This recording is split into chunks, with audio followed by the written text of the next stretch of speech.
partnerov diplom, trofeja, srdečné blahoželania a ešte sa k ním túto dáma pridá aj víťaz tejto kategórie P1. A na prvom mieste sa umiestnila Mária Valentová.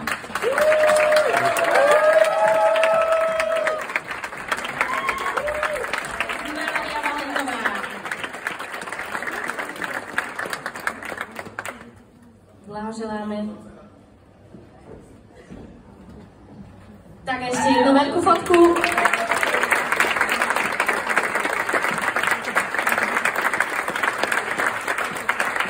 Ďakujeme, dievčatá, môžete si sadnúť a teraz opäť poprosím rýchly nástup kategórie Z dueta a P1, ktorí nedostali umiestnenie, ale dostanú krásny diplom za účasť. Poďte sem k nám všetci z P1 a Z duetov, ktorí ste dnes spievali. Poďte, bežte si preto.